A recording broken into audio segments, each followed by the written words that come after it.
Hey there YouTube, thank you so much for tuning in. In this video I invited my dear wife Sofia here to join me. We've been doing these self-decode DNA tests. We thought it could be super interesting. We're both elite athletes, multiple time Olympians, and we thought it could be interesting getting some insights in our genetics to see if that was really just pure luck or hard work.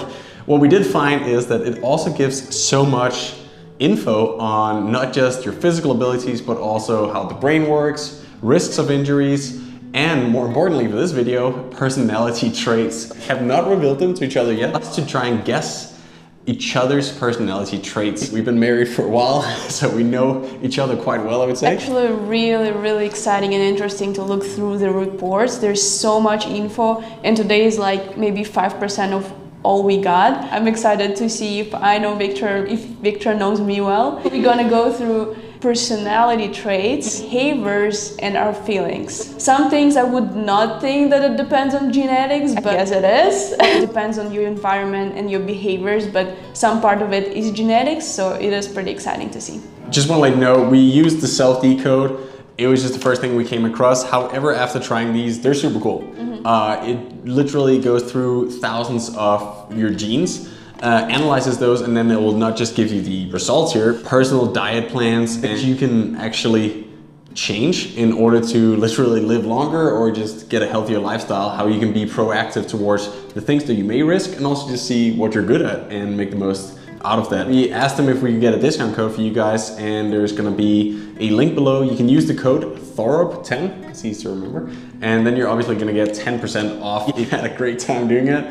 And some of it is just fun to see, but also a lot of it turned out to be really useful. The way we eat, the way we sleep, the way we train. So shout out to self-decode, try that out. We also made a separate video where we go into the more athletic kind of stuff, see if we do the right sport. If we're genetically predisposed to be in the speed skating. Yeah, is it luck or hard work? Some successful careers up until this point. We were born to be good, or if that was actually hard work and how we can change the way we train and live in order to get the most out of our potential. Let's get to it. Big 5 personality traits. The first one is, am I extrovert or introvert? Extroverts are people who enjoy being in the groups, introverts are who enjoy being alone. And I'm pretty different in this, but what do you think? No shit. I do think you are slightly more introvert than extrovert. Slightly more. I think I'm a lot introvert. Surprise, Sophia's. I'm an introvert. I have a hard time being here on the camera. I'm a little shy. This better get a lot of views because you have no idea how much money I paid her to be in this. I would guess you're very much extrovert. I mean, based on the fact that we're currently recording a YouTube video for thousands of people. 100% extrovert. We complete each other in that way. Perfect. Neuroticism is the next big test on our list here. The tendency to focus on negative emotions. I think in general you have a pretty stable mood. You've experienced a lot of ups and downs, I think. But still managed to like find the happy side of things, or towards staying positive. Yes, I'm pretty positive person. Let's see. What about you? I think you're pretty positive as well. I'm super positive like 90% of the time, and then I have 10% of the time I'm like... Yeah, but 90% of the time you're pretty positive, so I say you're positive. Let's see, you're pretty positive. Yeah. The next one is called agreeableness. It relates to levels of empathy and cooperation, and you can either be an agreeable person or pretty competitive. We're both pretty competitive. We're pretty competitive, but I think we're also pretty nice people to be around. I think you're more towards the empathetic side of it. Yes. So I'm not competitive, I'm agreeable. You're a nice person. I'm agreeable. I think you're also pretty agreeable. Yeah? Yeah. Damn. We're really nice people to be around. Competitive. You're a competitive. I'm literally a douche. I did not see that coming. I appreciate how self-decode made all of this like sound nice. Yeah, You're not just an egoistic bitch. Consciousness tend to be diligent, orderly, and responsible. So you can either be diligent or more like carefree, I guess. Looking at the site here, our genetic report, it does show that more than 50% of how we are as a person here is determined by our genetics in this specific field. That's a lot. You are rather responsible.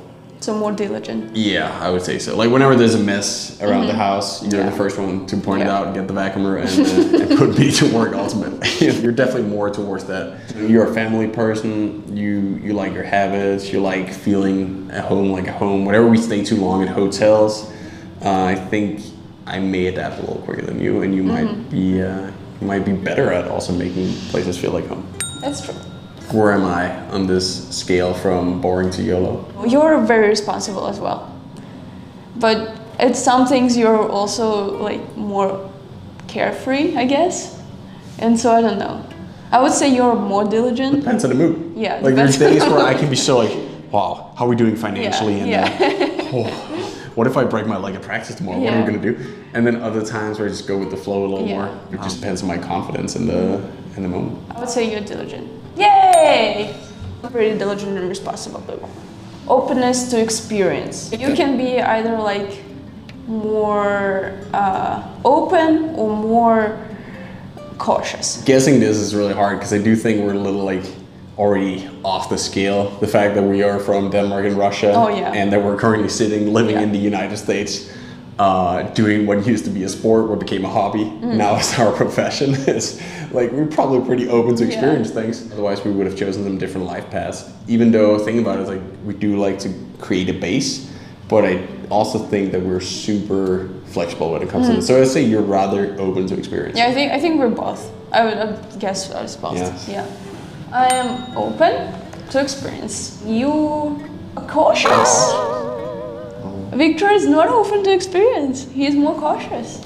Who would have guessed? I wore Calvin Klein underwear since I was 10. You don't like new things, I guess. I had the same Nike shoes for the last 10 years. But you've been training in like 7 different teams. And it's true. But maybe that is my safe thing, is to like, I guess it makes sense. same sport though. Turn it around in circles. Yeah, that's true. But some things we would not have guessed. As I mentioned, a lot of things like also depend on the environment and your behavior. So it's not all about genetics, but genetics are part of it. It does even say for every personality trait here, every small like segment of the test that actually explains how big a percentage of how you are as a person is based on your genetics and how much of, like you said, the external environment. So super cool thing here again that you can see, is this me or is this my parents basically? Yeah. This is more the fun side to it. But I honestly think a DNA test like this can be super important in terms of the risks and the things that we can specifically improve. We know that after taking this test, we know Sofia needs more iron, different vitamins that I have tendency to be deficient in basically all the B vitamins. So started taking supplements, and I think that's, for the price that it costs to take a genetic test like this, is That's pretty useful. Pretty crazy. Yeah, that's crazy. I think everybody should do it. Yeah. I think it's just interesting to see.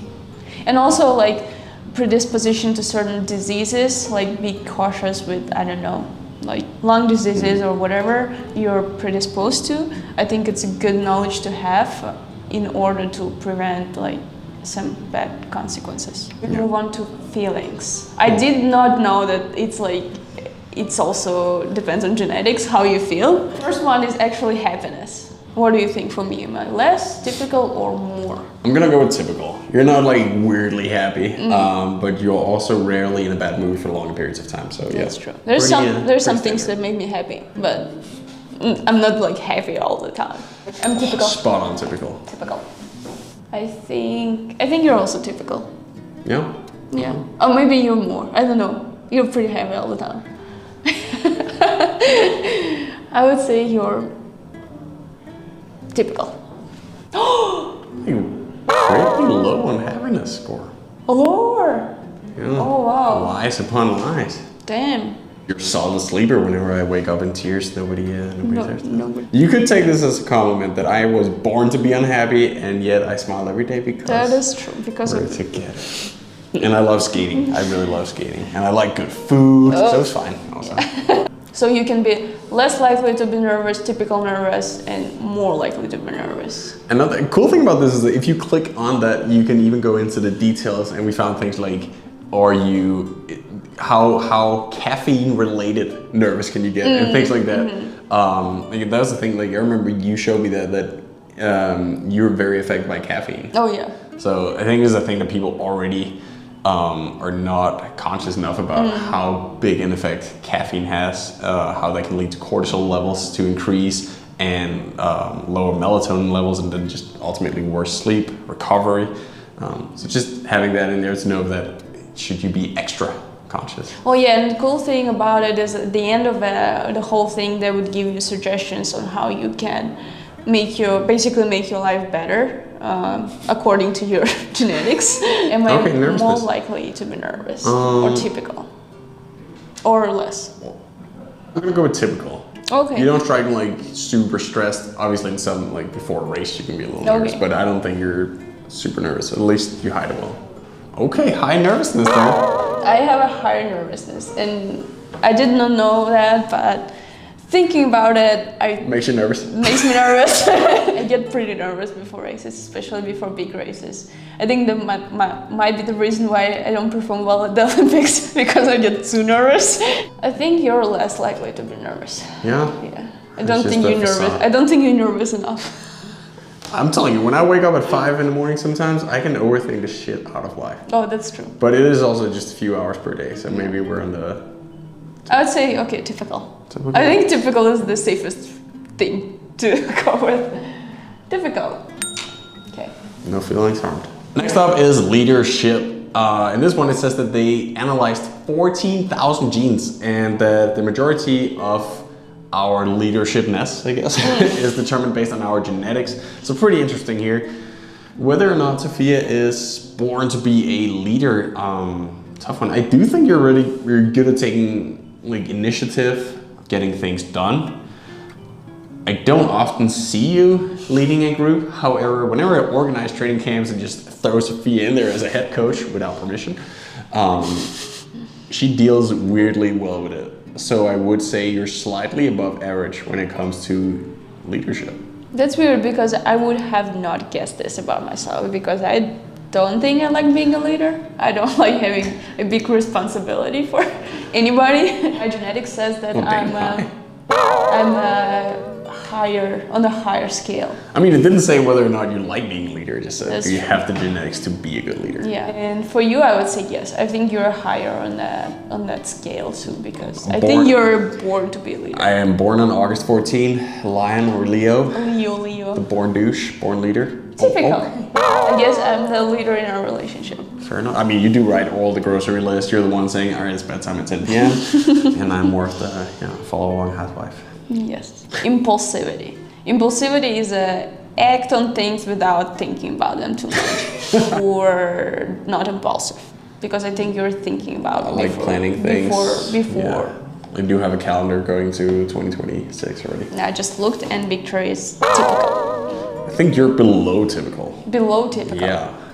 I'm pretty typical. We're not very impulsive people. The SelfDecode DNA test also allows you to get some insights in your genetics in terms of your sleep quality, sleep movements, and snoring.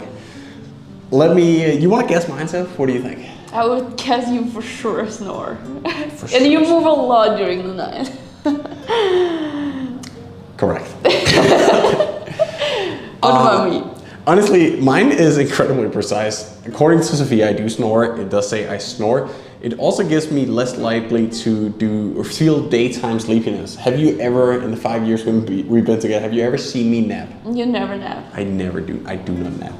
I would not think I snore, but it also says that I snore too, so it just depends who falls asleep first. Sofia is a very periodical snorer. She does not snore for most of the night, but when she does, yes, it's like, you okay? I mean, I don't know, but it says that I snore too. One that I'm surprised about looking at your stats here is that you're less likely as well for the daytime sleepiness. Because I nap a lot. I nap like almost every day. I'm a big napper, and for some reason it says daytime sleepiness less likely. But it does say that I'm more likely to nap. So I don't feel sleepy, but I like napping. I feel like that could come into your culture. You told me that you've grew up basically napping. Oh, I mean, in the kindergarten we would always nap during the day. This was so a maybe it just comes from the childhood. I wonder if it's like a training regime kind of thing, because when I was training with the Russian long track team, that was a super normal thing for all the, we're talking adults, like 30 years old plus, like, all right, we train, then we go have a nap. So I wonder if that's like just how you grew up. Maybe, yeah. That you don't have to be tired, you go nap. You go nap and maybe you perform better at the second practice. I mean, you got pretty good at skating. So I mean, I did get pretty good at skating. It also gives you an insight on if you're an early bird or a night owl. What do you think I am? You're for sure an early bird. You're like the earliest bird ever. I peak at 5 a.m. Thanks guys, that was our personality reveal. It was really cool, not just learning more about each other, but also learning more about ourselves. I am still a little bit mind blown that we just put a thing in our nose for 5 seconds, shipped it back, and then a week later we got a million of genetic codes tested here. And just learning a lot about each other and ourselves was crazy, that we can do that without even going to a lab. And it's things we're going to use in our daily life, and definitely things we're going to use in our lives as athletes. So if you want to try that yourself, it is extremely cheap for how much you get out of it. And there's a link below. And if not, just hope you want to subscribe to the channel, stay up to date with what Soph and I are doing in our personal life or as athletes training for the next World Championships, the next Olympics, and so on. There's another video about a fitness genetic predisposal, and that's gonna be exciting to see if we are born to be good at sports or we are not born to be good at sports and we should do something different. So go check this out. That's leadership right there. You check that out. You check that out. Do you think it was good? I think it was super fun.